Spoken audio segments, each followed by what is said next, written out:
You can't hit somebody in the face. You're just going to escalate the situation. Now, the whole point of this sweep is to choke the life out of them. So it's quite tight. Yes. Now, when I add my ear and walk, it'll become very tight. Oh, wow. Yeah. I think the way to present it is the public needs the officers to have grappling for the public's safety. Yeah. On the hook can save lives. Exactly what I was going to say. There you go. You underhook, he's not taking your gun, right?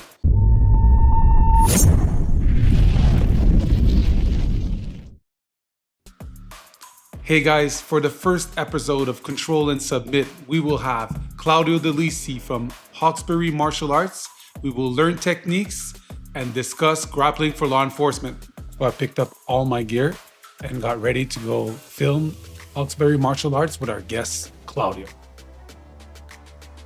First thing I noticed when I arrived, it was a beautiful gym with a lot of mat space, a lot of lighting, and a great coffee machine, which I was offered, so that's definitely a plus.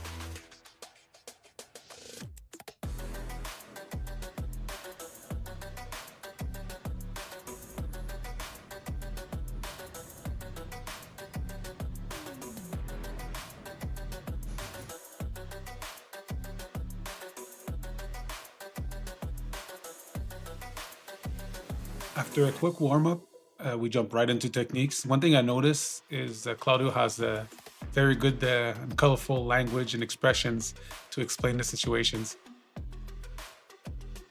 We want to go into deep half. There's many ways to do it. I'll show the traditional way.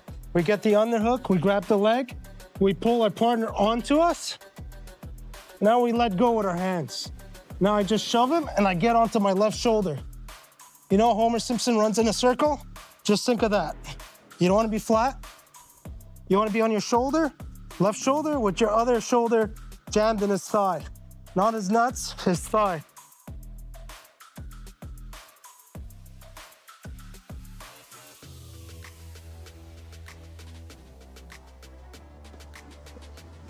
Now that I'm here, you guys recognize this position from what we just did. You're gonna dive in there, over, under, walk, walk, walk. Step over, walk, walk, walk, cross face.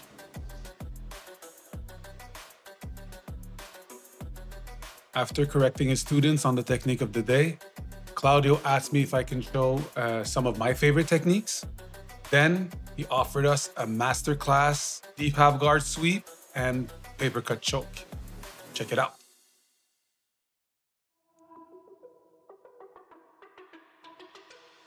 All right, guys, we're gonna start off by talking about deep half entry.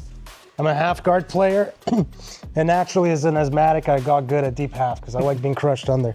So the traditional way of going deep half is underhook, grab the leg and pull. They're pulling it onto you, right? However, what I've done after maybe purple belt is I take my right leg and I knee them in the thigh right here. Okay, so what I'm gonna do is defend the cross face. That's it, lift your leg a second. I'm gonna knee him right here in the thigh. So I'll be defending the cross face and then I'll open up purposely. So as he goes for it, I just bring my knee to my chest. That's halfway. Now all I have to do is Homer Simpson run onto my left shoulder. And I've entered deep half quite well. My right shoulder's pushing Alex's thigh, so he has to post. From here, as a defense, he wants to get the underhook or attack this arm, so I immediately hide it under his leg. All right, now I have a moment to loosen his lapels, and as a new deep half player, this is challenging, but just keep working on it. Once you loosen the lapel, you can pass it to your hand. Now you want to just pull, pull, pull. Notice his posture is stuck, so we're gonna start with this one lapel sweep right now. So I have two hands, kind of like a baseball bat. I'm gonna toss him to the left first, and then pull hard on the right and gator roll. Now for the sake of the entry, we could do it traditional or Claudio's way. I'm flat in half guard. You always want to be on your side. As he goes for the crossface, I flatten, knee, roll into deep half. Step one really for deep half is the traditional leg hug. We went for the lapel. I should cover off on the traditional leg hug. And that is keeping my arm tight so he doesn't get the underhook. Grab the hip, follow the hip line. Now what I'm gonna do is simply toss him to the left and then pull hard on the hip and push on the leg. Now that I'm up, I like to think of Jaws when he's eating the boat. I dive right in there, squeeze my thigh. Now I walk the clock. Step over, walk the clock, cross face. So let's go and see some other quick sweeps. Yeah, sure. Boom, we get into our deep half. A challenge sometimes is this leg, so I like to insert the butterfly, which is useful if you want to pass the lapel, right? It's important to note that we don't want to stay flat like this. For the sake of the demonstration, I'm showing it, but oftentimes you want to try and be more on your shoulder, all right? So now we're gonna do double lapel sweep. I've got that one. I grab the other one, pull them down, walk my fingers, pull, pull, pull. Now I'm gonna spring up off this foot.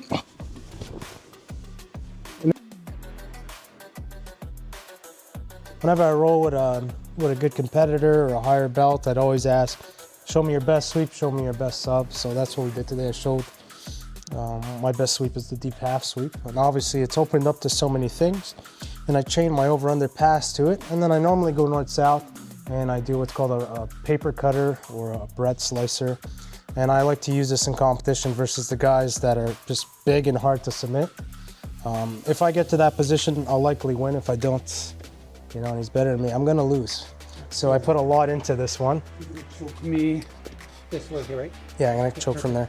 So obviously, like, we did our sweep, we did our pass, boom. We went north to south, we became melted cheese. Now here, there's a big game with this arm here. So sometimes I'll even go Kazakatami and I'll walk and I'll stuff their arm with my hip so much so that they really want to relieve the pressure. And what I'll do purposely, I have my hands on each side of the hip, I'll relieve pressure so he brings his arm out. Instead of rolling, he just brings his arm out. Go back there. That's it. As he brings it out, I swim this hand through and I get the four-finger lapel, okay? Now the whole point of this sweep is to choke the life out of them. So I go thumb in, I sprawl, and the big tip for this one is I go elbow to the chest, and I'll loosen a bit for you, and then I walk my feet to their legs. And what happens is it tightens quite a bit. Maybe I'll do it one time. Yeah, do it. So we're gonna grab it, sprawl. It's quite tight. Yeah. Now when I add my ear and walk, it'll become very tight. Oh, wow, yeah. Yeah. Now a lot of people know this grip means he's going for a bread slicer. Yeah. So they get their hand involved. So what I like to do here, as well as I call it angry apple. I bite down on the wrist and I add the wrist lock. Oh, yeah. Once they remove it, I go back to the So chin. you actually were going to wrist lock me. Yeah, I'll go for a wrist lock. Yeah, 100%. So when you remove it, Then I go back to the neck. If they're defending with their hand, they put their hand on their neck. yeah. Like that. I have to defeat this hand. And again, this is a question I get a lot. So what's the best way to defeat this hand? Use your head, push it out of the way, swim your hand through. A common way not to get choked here is though, look that way. Yeah. Right, so I'll bring my knee in the mix, push lightly, and then sprawl. One last thing that's interesting that I've come across is I'll switch the shotgun arm bar, so they stop defending their neck. Now Yeah, they're and then turning try into to. me, Yeah. and I go right back to the paper cutter slide first, and walk.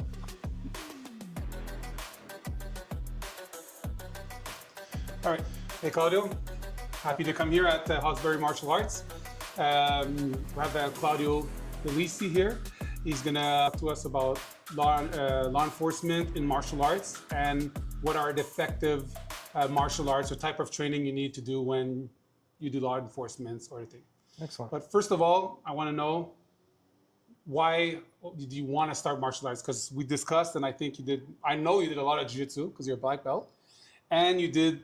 Tell me again. I don't want to mess up. Kaji Kembo. Kanji Kambo, and is a Hawaiian martial arts. Correct. So me, like I talked to you before, I started martial arts when I saw Van Damme in Bloodsport. Two things. When I was young, he was, did you see Bloodsport? Absolutely. Crazy. When he breaks the bricks and he breaks only the bottom one, I thought, you know what? I need to do martial arts. I want to break the bottom one. And the second thing, I don't know if you're going to guess, but the second part of the movie, I saw that and I'm like, I got to do this. You think? Three Ninjas Strike Back. No, in Bloodsport. Oh, there's another sport in Bloodsport. It's like, this is the thing. I need to do this. The bar fight. That was cool, but it's when he threw the dust in his eyes. Oh yeah. And then he learned the martial arts with his master. I can fight just by feeling people. I thought that was real. So that's like, starting there, I want to do martial arts. That day was like, that's the thing. So for you, is there anything that like triggered you? I know I want to do these things. It's funny. For myself growing up, just thinking back to my childhood, to give you a long answer, I remember my brother, I had an older brother, 10 years older than me. He was renting the UFC tapes. They had them on VHS at first, and he'd be watching it at home. And my mom, I have a twin brother, my mom would complain, I don't want the twins to see the MMA fighting there. It's going to make them get into fights in the schoolyard. So I didn't see UFC when I was 7 years old. Instead, I started to watch it when I was 19 years old. And I'm always like, maybe if I started watching the UFC when I was 7, I would have been into it earlier. Probably. When in fact, when I did get into it, I was 21 years old. Yeah. So I grew up lifting weights from 15 to about 21. Really big into weightlifting, like 5 times a week. And then my twin brother started Kaji Kempo, which is a Hawaiian Kempo style, which is a lot like Krav Maga. A lot of groin and eye poking and all that extreme stuff. I think he saw maybe Never Back Down, where he saw the first Taken. I'm not sure if it would have been around that time. And he said, I want to do something badass. So he found Kaji Kempo. Then my other brother started Kaji Kempo as well. And they kept telling me, hey, come train. And they kept trying moves on me. And I was like, no, I'm lifting weights, I'm badass. And around that time, I started to work as a doorman in a nightclub in Montreal in Saint Laurent. And I realized that, I probably need to do a martial art. So my older brother, Marco, said, look, come for 3 months. I'll pay your first 3 months. If you don't like it, then stop doing it. So I was like, can't beat that deal, right? So I went to Kaji Kempo, and immediately I found my people. Kaji Kempo is an Hawaiian martial art, so they're big in the Ohana tradition in your family. These guys were tough. We were wearing black gis. We were doing a lot of body conditioning. At the time, because I was lifting so much weights, I was very conditioned. So I was like, these guys are all badass. We were punching each other, kicking each other, taking each other down. So I really got into it. And funny enough, my 2 other brothers ended up stopping. And I kept going for about 6 years. And then working in the nightclubs, I noticed that, if you strike somebody, you escalate the situation. This is your clientele. Of course, they're drunk, they're rowdy. Maybe they've been getting dangerous. But you can't hit somebody in the face. You're just going to escalate the situation and fall into the criminal realm. So at that very gym, it was called Gamma, the Jelena Academy of Mixed Martial Arts. It was pretty famous in Montreal back in the day. 100%. Jiu-jitsu was going on the other side. And one of the guys said, hey, come try it. Sure enough, I did. And, I thought it was a badass doorman. And a 130-pound girl took my back and choked me over and over again. So I said, I guess I'm doing Brazilian Jiu-Jitsu now. And sure enough, I stuck to it. I was doing Kaji Kempo and Jiu-Jitsu at the same time for maybe 2 or 3 years. But there was so much traffic in Montreal. Going downtown, and I was staying in the West Island at the time. I was fed up, so I stopped Kaji Kempo and I focused solely on Brazilian Jiu-Jitsu. And I was doing 6 classes a week at a certain point. Yeah, especially purple belt. Just don't want to interrupt you, but is it the fact that the girl choked you that actually pushed you? They said, I need to do this a lot more? Yeah. I felt helpless. Yeah. I wanted, and we always say it in Jiu-Jitsu, when you feel the power at Jiu-Jitsu, either ego gets you to quit and never come back, or you get humble and you sign up. So I wanted that power, wanted those abilities. So I signed up and I fell in love with it. And it's funny, I remember I first started my Jiu-Jitsu career with Team Carlson Gracie, and they did an outside rolling session. And I was a white belt, of course. So I go to the park, and at the time, still lifting weights. And these guys just the whole day. And back then, at 21, you have maybe when I started Jiu-Jitsu, I was 24. I started Kaji Kempo earlier. So I was 24. I was still invincible, right? Yeah, for sure. And I just kept going into the guy's triangle, getting tapped, getting omoplated, et cetera, et cetera. The whole day, I remember at that park that day, just getting tapped continuously by other white belts and just absolutely loving it, trying to troubleshoot it.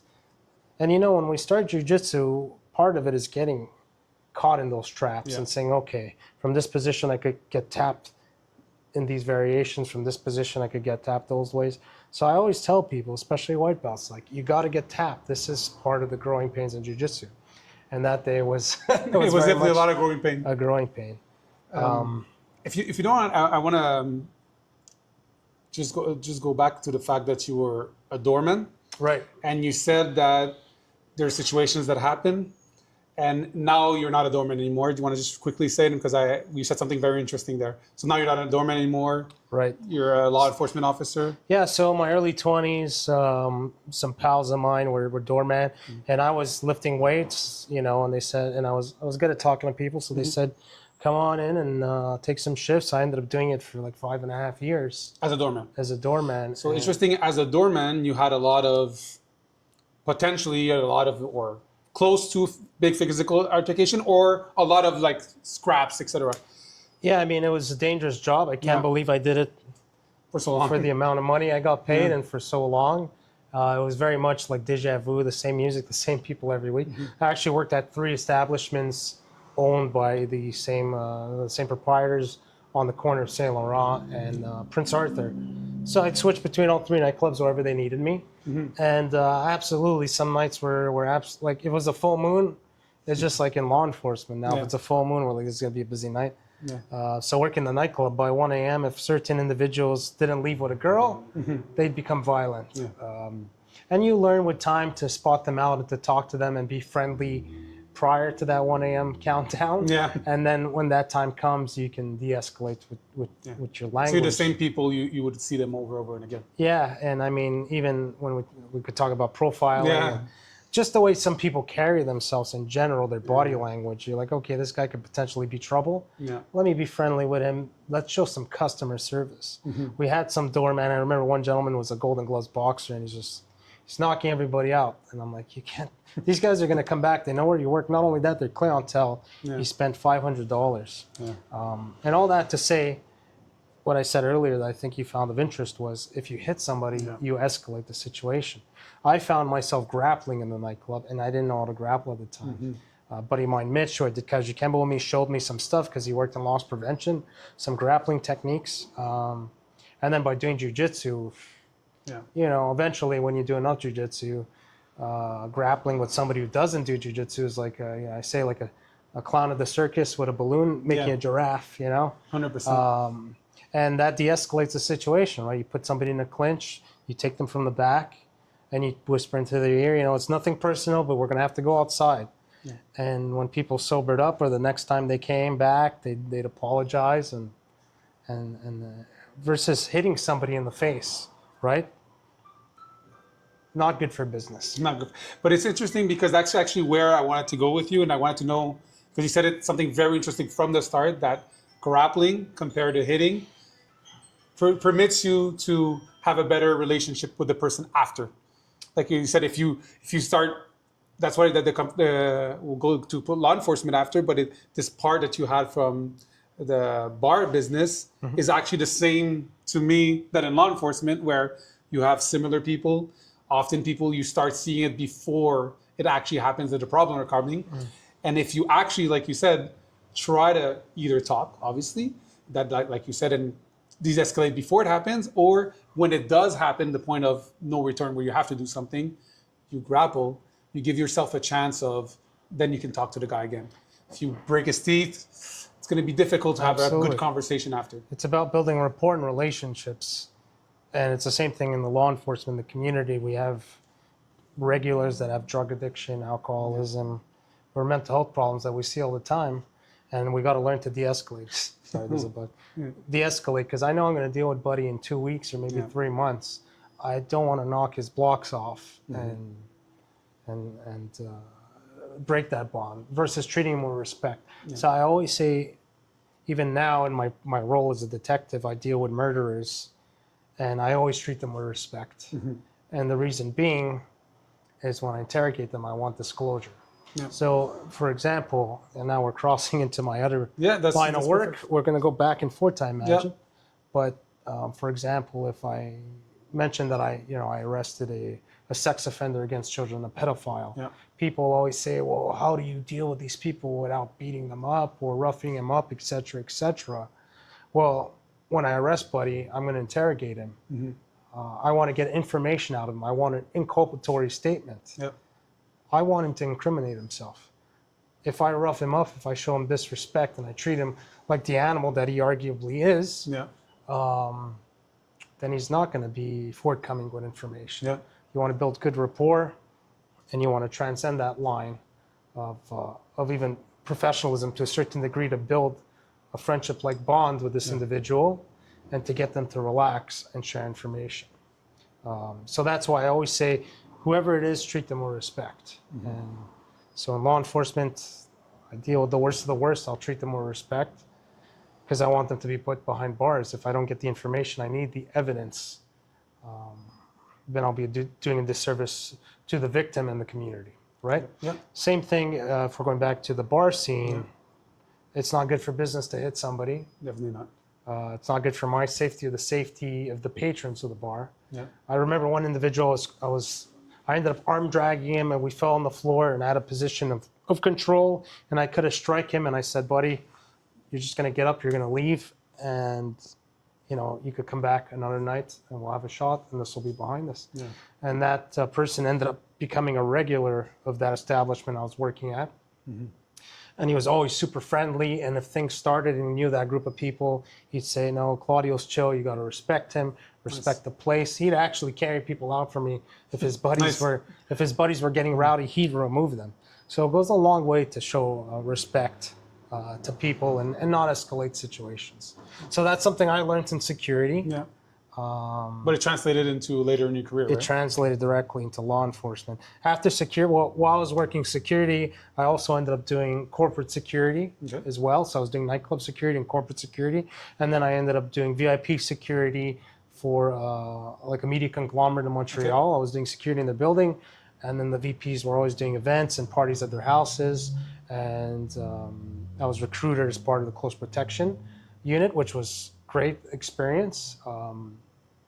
And it taught me a lot, of course. Mm-hmm. And from there, I decided to pursue law enforcement. Mm-hmm. My twin brother started policing before me. He was working highway in Toronto, the GTA. He was highway patrolling. And I went for a ride along with him for a shift, and it was absolutely bonkers. It was crazier than an episode of Cops at the time of my life. And so I went right back to university. I had stopped university for a couple of years. I was making good money in the security field. And I finished my degree in political science. And I applied to the Ontario Provincial Police. And from there I got hired. And I started my career in Upper Ottawa Valley in a city called Pembroke, which has a big opioid problem. Yeah. It's very busy. So I hit the ground running. So I did a couple of years in Pembroke, and from there I transferred closer to Montreal where I work right now, eventually landing myself a position in major crimes.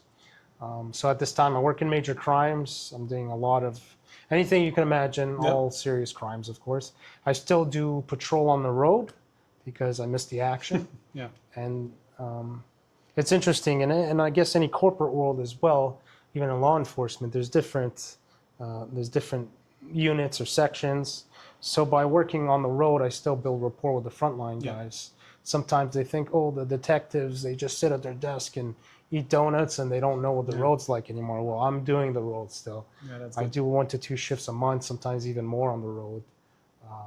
I just did one on Saturday and it was absolutely action-packed, and I love it. All right, so we're speaking about the POU E units, the Public Order Unit Enhancement. So on top of my regular duties as a detective, I do deployments for public order detail, basically protests. There's a lot of Palestine-Israel stuff now. Even for Canada Day, we were deployed for emergency purposes. We're on standby. So that's a fascinating unit. It's on top of my regular duties. I'll get call-outs sometimes way in advance, sometimes last minute. and we're in different sections. It's there's a lot to say about it. Yeah, The training is extensive, and it adds a different factor. I mean, this whole thing we're doing today is about grappling. In the public order unit, I have my shield, my helmet rather, my shield, my baton. How am I going to engage a threat with a shield and a baton, right? Yeah. We could push, we could strike.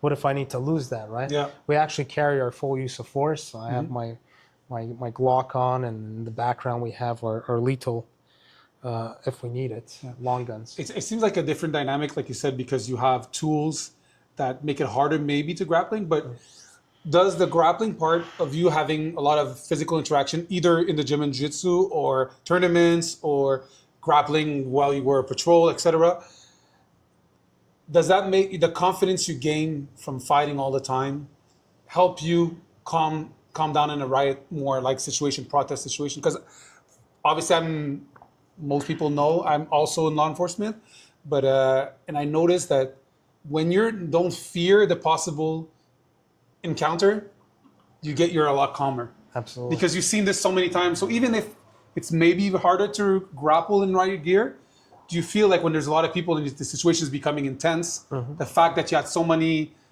fights in either MMA or grappling or any other sport or bars help you calm down and not maybe go stress and do like an excessive force because you're just stressed about the whole situation?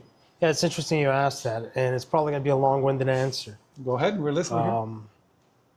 I've always said at points I'd been more nervous about a competition, about a tournament, walking on the mat, the heart racing, than being dispatched to a knife call when I was a patrol officer, Grappling has 100% made me more confident. Yeah. I know I could fall back on that skill. Yeah. I know I could get up really easily. Like, we know how to get up, right? Yeah. We know how to technically get up if we have to. We know how to tie the person up, clinch, take them down. I've been in various situations where I had to use jiu-jitsu. What I did want to say, though, and I believe it was the beginning part of your question, I do want to give credit to the training I received in law enforcement. For the riot squad, for example, I have another training coming up this week, and they hire actors to be demonstrators and put us in that scenario. They're saying F the police, they're throwing materials at us, and we have to use our shield. They're gassing us, which is horrendous. I absolutely hate it. And which is a funny story. Did you get CS gas? Unfortunately not, or fortunately, I don't know how to say it. So, what are the two? Depending what's your opinion on that, but yeah. I got CS gas when I joined the riot squad, and they put you in a sea container, and they gas the container. You got to take your mask off and say your name and what town you're from or city. And I'm like, I got this. The guy next to me did it, no problem. I'm like, I got this. I'm a tough guy. As soon as the mask came off, I just took a full mouthful of CS gas, and I absolutely started coughing. I ended up crawling out of the sea container begging for water. So believe me, it's not good. As tough as you think, Yeah. you're not the toughest guy. Buddy next to me was tough. He was smart enough not to take a full breath of I'm guessing the asthma CS doesn't gas. help, right? Yeah, the asthma, that's a whole other subject, you know. For the guys.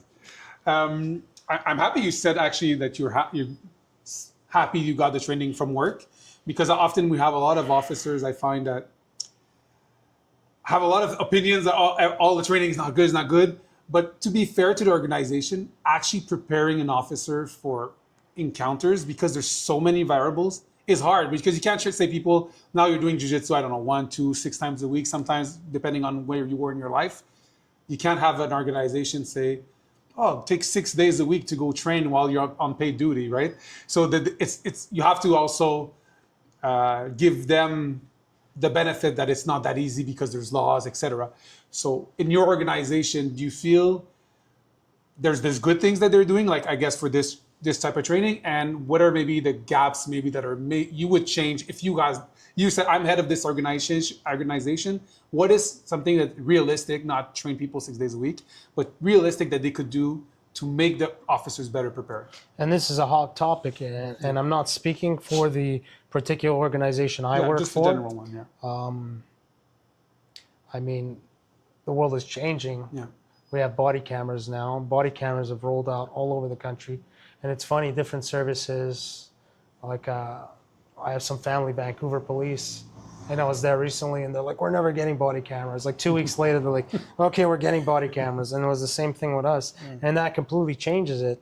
And actually, I feel that it's been incredible for law enforcement in terms of evidence. It hasn't changed my behavior because, like I said, I always treat people with respect. In fact, if somebody makes a complaint against me, that could be squashed within minutes if the sergeant takes a look at the video. Oh, Claudio didn't pull over and sexually assault this gentleman in the 50 seconds it took him from that street to drive him to the cells or whatever it is, right?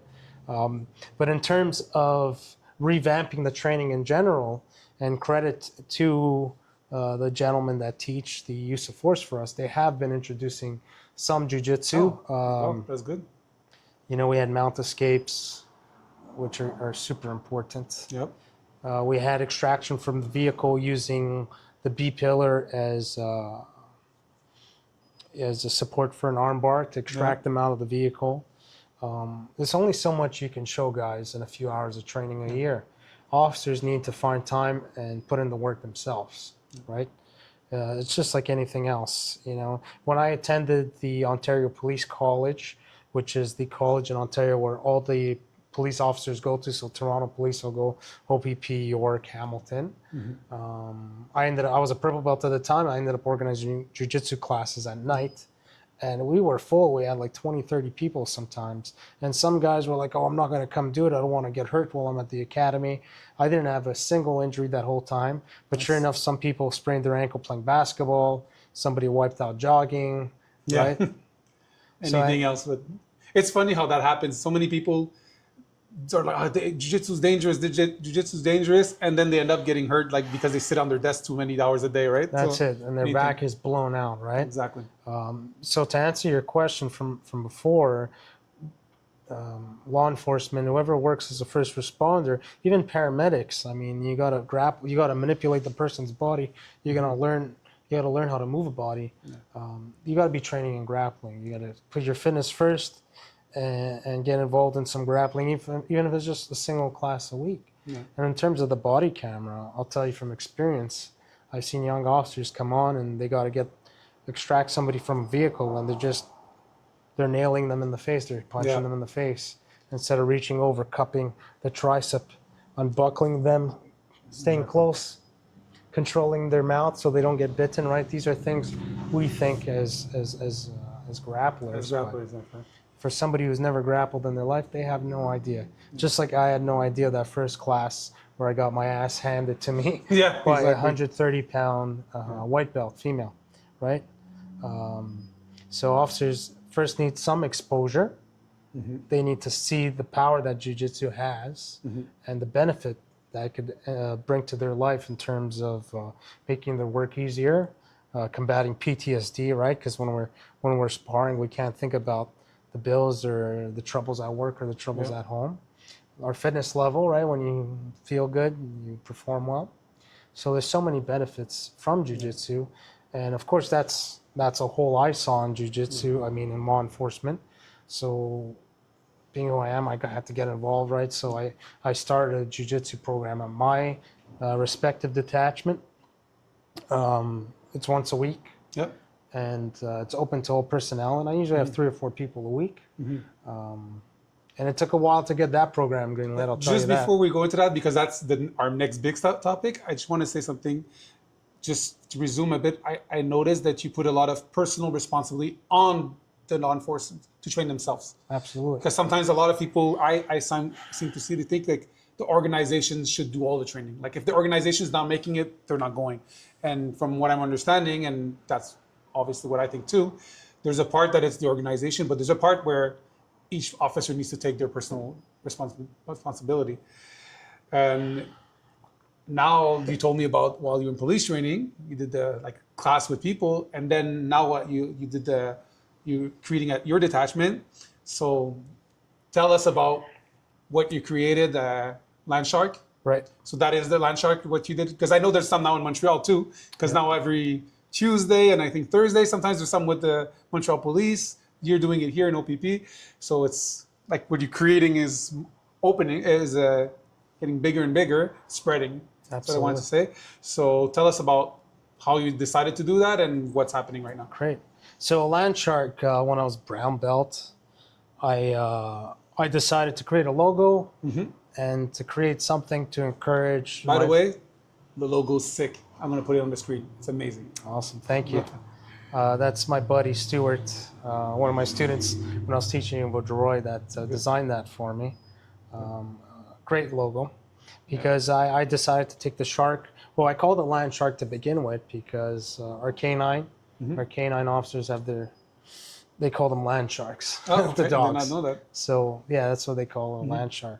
And so I took that and I got the shark involved because, like I mentioned, when I over under pass, I always think of Jaws.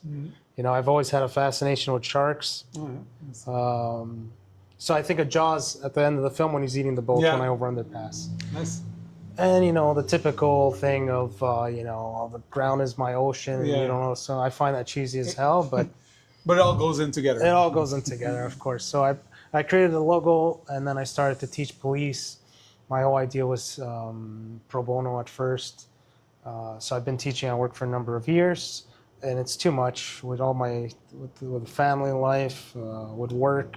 Now I teach Brazilian Jiu-Jitsu full-time as well. It was a lot, so I brought in two pals of mine, Corrado, who's an officer at Kingston, and my buddy Mitch, who's CBSA. They're both excellent grapplers. So Mitch organizes classes at CBSA. Corrado was teaching at Kingston. And I got yourself involved as well. Alex is one of our instructors. And the whole idea is just to expose law enforcement to grappling. It's as simple as that. It doesn't need to be specific, police-specific grappling. I teach Brazilian Jiu-Jitsu, but when it comes to the law enforcement application, if I have a room of officers, I'm telling them, you know, this is when you could access your use of force. This is how to protect your use of force. So I'm going to go over all that stuff rather. I'm not showing everybody deep half. Deep half is not ideal in a street fight, right? Exactly.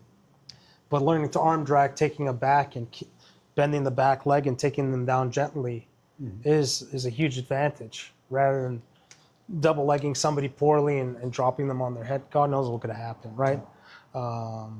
So there's a lot of benefits to grappling, and there's a lot of great organizations that I was inspired by. Of course, there's BJJ Cops, there's Invictus, there's New Jersey LEO. All those guys I end up talking to online, and of course they inspire me. So I put the Land Shark together. Now we got SPVM involved. One of our BTT guys, Antoine. I think we have over 120 SPVM members in that group chat, and we organize sessions. Antoine has been huge on that side, on the Montreal side. I've gone to instruct a couple of those sessions.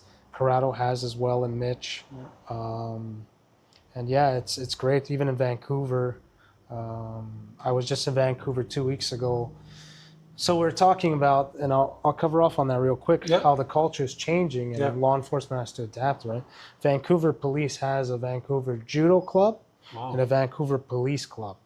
Now, the way their system works is when you go for promotion eventually, you need what, if I'm not mistaken, is called an increment. So you need to get involved extracurricularly in different like volunteer work or different units.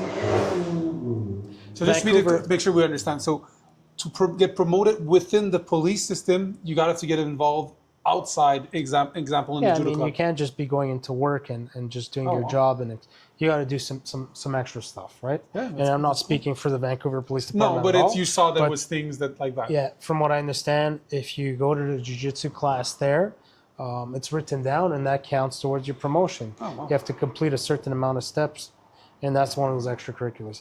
And I find out excellent. So at the Vancouver Police Department, they have jiu-jitsu every day during the week at 5 a.m., if I'm not mistaken, and at noon. So I've gone several times over there. I've taught seminars. 2 weeks ago, I was just in town. I went to teach a class. Huge amount of people showed up, and it's beautiful to see. And they open it up to other law enforcement in the area. There's some RCMP guys that show up, and some CN Police and other services. Beautiful culture. Also, Toronto Police Service has an excellent jiu-jitsu club. I've been. They also do the Sick Kids Roll-a-thon every year, Oh, yeah, nice. which is a big sparring session from like 9 to 2 p.m. I believe, I'm sorry, forgive me for not having the exact date. It's either, I believe it's in November this year. But it's law enforcement and community members that grapple, and it's an absolute blast. I'll be attending that's this nice. year as well. So all that to say, things are changing. Yeah. One of my buddies, Allison Tremblay, who's a BTT black belt. Yep. She's won the worlds, and she's a decorated ADCC competitor. She's an Ottawa Police member, and I know that she's been teaching out there as well. So people like yourself and I, black belts that came up, and now we're members of law enforcement, we just can't help ourselves because we see the benefits of learning how to grapple and bringing it to the field. I was actually teaching a seminar at a karate school, and the teacher there was telling me if ever I have my kids, his kids were young, like 3, 4 or something like that, and he said, if ever my kids later have either mental health issues or get into trouble, I wish it was somebody like you that was a grappler that would arrest him. I wouldn't want to see him get hit with a baton or pepper spray. So at least I know they would be controlled in a safe manner. And I think that is where sometimes the organization, because when you get training, a lot of it is the tools, the gun, the this, how to do it, how to do it safely, laws, etc. I think that's a little part where the organization, and maybe it's the fault of the instructors or also maybe, but just the way to present it. Sometimes we present always, oh, the officers need this, the officer needs this for safety. But actually, I think the way to present it is the public needs the officers to have grappling for the public's safety. Yes. Because the less you have grappling experience, the more you might resort to tools. Absolutely. And that you never know how it's going to go. Could go well, could go less well, right? That's why people with trainer confidence, fitness level, skills, Yeah. ability to speak Yeah. and de-escalate. Definitely. Those are going to huge benefit in an intervention and a call for service. Yeah. And credit to some sergeants. Like I remember at the Ontario Police Academy, Sergeant Barnaby, he saw the benefit of jiu-jitsu. He had just started himself. He was a Jeet Kune Do guy. And I was a purple belt at the time. He said, Claudio, lay on the floor, and he had everybody dogpile on me. And I would just shrimp and get out, just to show the benefit of shrimping. Yeah.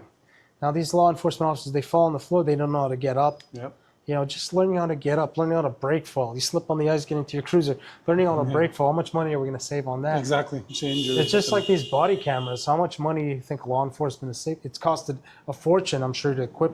Yeah. But it's getting rid of problems quickly, right? Complaints, we can review the footage right away. Yeah. In terms of evidence, it's incredible.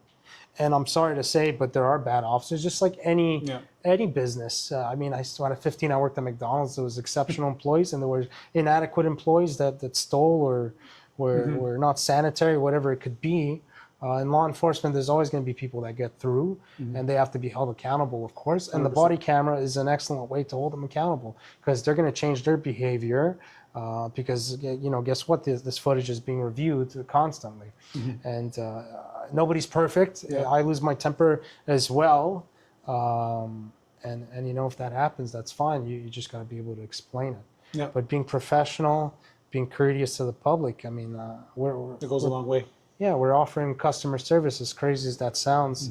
I'll probably hear this in 5 years and be like, how dare you say that? Yeah. But I mean, that's what it is at the end of the day. And you gotta get be less respectful. injured if, like you said, if you talk respectfully, you get less fights, and yourself, you're safer because you get injured less for less fighting, right? On Saturday, I had an overtime shift, and there's a gentleman who was wanted on 2 separate warrants, just a bunch of... The guy had everything on the criminal code written on the warrant, plus some other stuff he was currently doing, and he was absolutely intoxicated.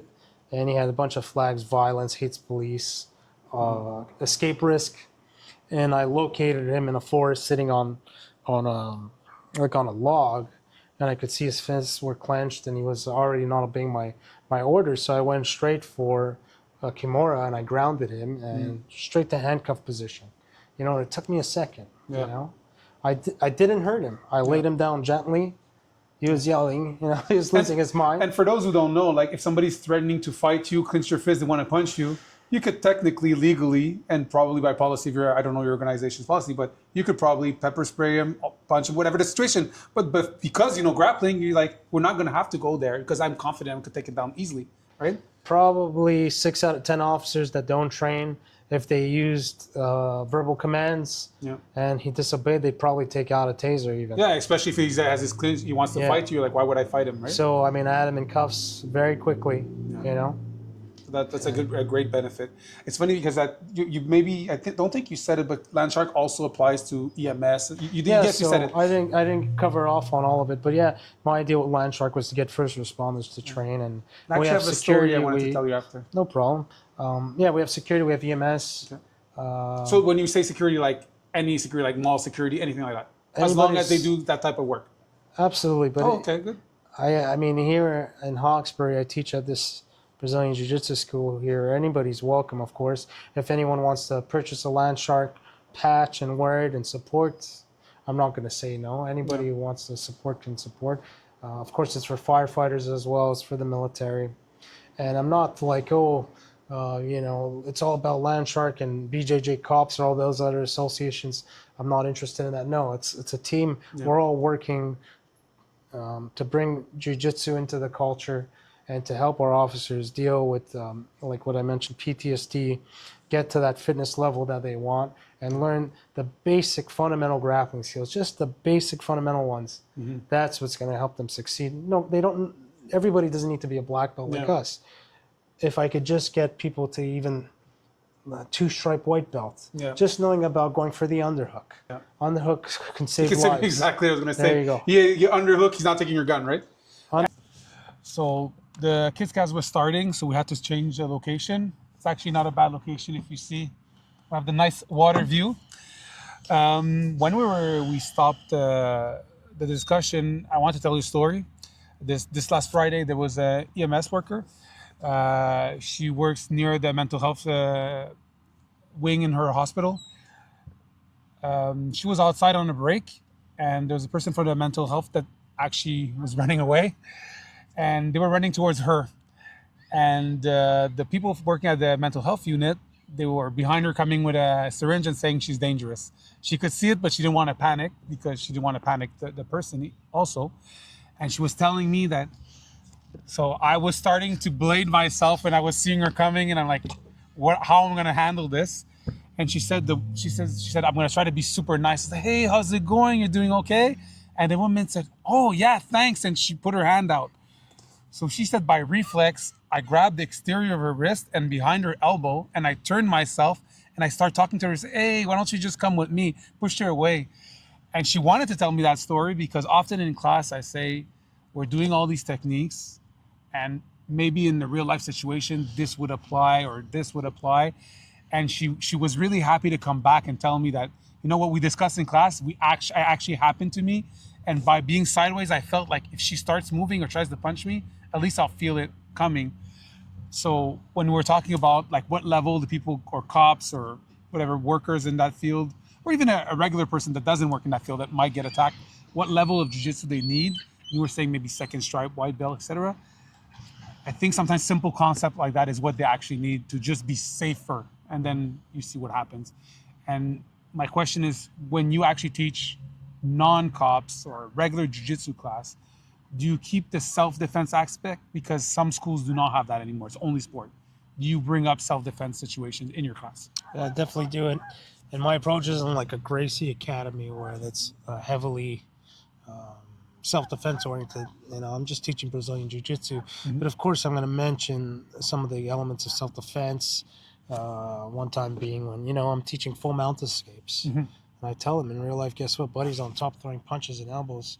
So you're going to want to cover up, shrimp to your side, and I'll be honest. I'll tell you, you're probably going to get hit, But, I definitely cover off on the self-defense aspects of it, primarily when I teach law enforcement, of course. Of course. But with civilians, I mean, originally we all got into jiu-jitsu for self-defense, right? Yep. Then we fell in love with the sports aspect of it and the health benefits. But I'll tell you how I feel. I mean, if a regular sports jiu-jitsu athlete fights anybody else, they're gonna wipe the floor with them. 100%. Let's be honest. That's for sure. And we're all switched on into that fighting mode. I mean, if we eat a punch, we eat the punch. We're gonna close the distance and take care of business. Yeah, it's just a fact. I mean, If I'm fighting a boxer, I'm probably going to take a good shot. Yeah, know? 100%. It's just the reality. If I'm fighting a kickboxer, maybe he's going to kick me good, but I'm going to close the distance and catch it. But yeah, to answer your question, I definitely I cover off on the self-defense aspect, but I want to extend the length of the class. So in dominant positions like side control, full mount, I'll talk about the striking and what people need to be aware of. Yeah. I don't want a student to go out there with false confidence. And I think jiu-jitsu does teach us that humbleness of the fact that there's always a bigger fish. Yeah. You know, none of us, I don't know any jiu-jitsu guys that go out there looking for a fight. Yeah. There's no one I've met that was a problem in the school that had to get kicked out because they were looking for a fight. Or there was one guy, actually, now that I think about it, at BTT downtown. It's a funny story real quick. We had a gentleman that was homeless, and he when I was in university, I was trained primarily with Fabio downtown. And this homeless gentleman kept trying to come, and Fabio told him, you know, it's not a good fit. Then finally he said, you know, if you shower before class and your gi's clean, you're welcome to come and train. And this guy went out there, and then apparently at some point he put another homeless individual in a rear naked choke and like robbed him. And then one of our other students, a purple belt, who was SPVM, which is Montreal Police, he was telling us, he was arrested. And that other homeless individual ended up coming to the school and complaining to Fabio, saying, your student attacked me. And of course, Fabio was trying to do something Like nice. Yeah, exactly. Nice. And unfortunately, this person used jiu-jitsu as a weapon and as an aggressor. Yeah. You know? That's one of the first time I hear it, but it's a special situation also, right? That's it. Obviously, that guy wasn't welcome anymore. Else he stole somebody's watch in the locker room. But he didn't train for us too long. But good intentions, right? Yeah, no, it's a good idea. And yeah, I mean, when I first got into jiu-jitsu, I got in for self-defense. And then, like I said, I felt helpless my first class, and I felt helpless for a while. And I still feel helpless sometimes rolling with some other high-level guys. It's just what it is. There's even hard 20-something-year-old purple belts that come on me, come into the real hard, and they don't stop attacking, and their cardio's better, their flexibility's better. You're right, and I got to really rely on that technique not to get caught. But I came in originally for that self-defense aspect. Do I feel like I've covered off on everything self-defense-wise? No. I did years of Hawaiian Kempo. I could strike. I have dirty boxing, good kicks. I mean, I'm a black belt on the ground. Do I feel invincible? Far from. Yeah. Very far from. But with the average citizen, absolutely. I mean, I don't feel invincible, but I feel confident enough to know if something's going to go down, that I'm going to cut in at an angle and do what I have to do to be safe. Do you feel a responsibility? Because I always teach the things that I like to teach, the techniques I like to do, etc. And as I go up in rank, and now obviously been a teacher for almost 10 years, but as a black belt, well, I teach before black belt, but as a black belt, a good 10 years now. And at some point, sometimes I feel like, I notice sometimes the students don't want to do a lot of takedowns because they're like, I just like doing the guard things. It's more flashy. But sometimes I'm like, okay, the next 3-4 classes, we're going to do only takedowns, just because I feel as a black belt, I have a responsibility. I'm thinking, I'm a black belt teacher. I cannot have students who are going up and do not know how to do a basic takedown. I'm not talking about being judo pro. Yeah. Just a basic takedown. You're going to have to learn it, or else at one point it's not even jiu-jitsu if you can't even do a takedown. So sometimes I have to tell myself, okay, the next 3 classes or 2 classes, we're doing takedowns. There's no way they're not going to avoid this. We're doing it. So you feel like sometimes you have the responsibility of teaching, because I feel like takedowns is self-defense. If you can't take somebody down, like you can't just play guard all the time. Yeah. So do you feel that responsibility sometimes that you like, I need to show them without necessarily talking about self-defense, but like the fact that a takedown is like such a big part and often is like avoided by people that are like, I don't feel like doing this. And that's a big hole in jiu-jitsu, and we see it at most schools. We don't train takedowns. Yeah. It's unfortunate. And we're like, it's too crowded. Find some space. There's always a reason not to do it. Somebody's injured, whatever. I mean, I'm a guard puller in competition. I don't want a class of guard pullers. I do 2 or 3 takedowns well. Like I have my fireman carry my single leg. And I did a bit of judo for a while with Hugo Marcial. And he taught me an excellent takedown that I use to this very day. Nice. And I mean, we do those a lot. And it'll be the theme of a week. It's like every class will do, all right, I want 10 single legs. I want 10 of this, 10 of that, That's 10 good. fireman carry. So yeah, I think it's important. Most fights end up on the floor, but sometimes you just got to dump a person on their head. Yeah, you need to put him there for it to end Yeah. up there, right? Yeah. So, and I mean, we have a judo program at our school. So that's perfect. And Yeah. one of our purple belts is a black belt in judo, and we have him try and show some technique too. I'm not going to supersede the judo guy. No, obviously, as long as somebody in the school can do it, that's the Yeah. important part, right? No, I mean, I try and, this class we're starting from closed guard when we spar. This class we're starting stand up. This class you're starting in turtle with a hand on the back. It's important, and that situational sparring, I credit even for myself. It really helps you get good at aspects of your game that people don't get too often. Yeah. For example, we have a mutual friend, Gumby. Gumby is incredible, really hard to pass the guard. And I remember we were doing situational sparring starting on his back. And I'll never take Gumby's back. It's simple. He's really good. We haven't trained in a few years. Yeah, since but our still. purple belt. Yeah. But really hard to take this guy's back. He's a incredible. monster. He's going to be And, on the show right away. And he's not used to getting people taking his back. And when we were doing that situational sparring, I caught him. And I know that'll never happen. He's just not used to defending his back because that's just how good the guy is. Yeah. So, and I'm not saying that to boast. I'm saying it because you got to do situational sparring to work on. And I want to use the word deficiencies, but if somebody's not getting to your back, believe me, that's a You're good not thing. practicing, yeah. So you're going to work in situational sparring aspects of your game that you don't naturally funnel to, right? I'm not a big closed guard guy. I was at blue belt, and now I'm all half guard. So when I start in closed guard, I try and work it. I try to actually go for sweeps that I taught. I don't want my class to be all a bunch of half guard, deep half guys. Yeah. And there isn't. There's like one other guy who likes deep half a bit, but everyone has their own unique style, and that's why jiu-jitsu is brilliant too. That's why it's interesting. We all end up finding our own style. Nobody's the same. Nobody's the same.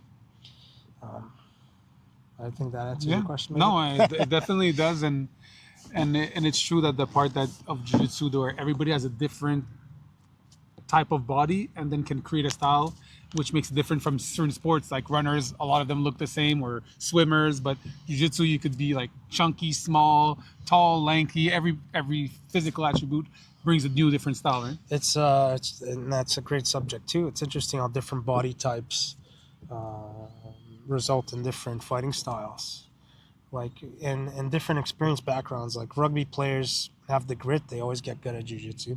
B-boys are good at inverting. Every rugby player that's coming to jiu-jitsu ended up being high level. Like Brianna came in, and I remember from day one she had that grit, and she didn't know the technique right away. But it was like one week after another, she was just shooting up and getting amazing until I'd be in her close guard, terrified that I'd get caught. And the girl was like 125, 130 pounds, and I'm 200-pound higher level dude, like higher rank at the time. Yeah. And then she shot up because she had the grit and the intelligence to absorb the technique.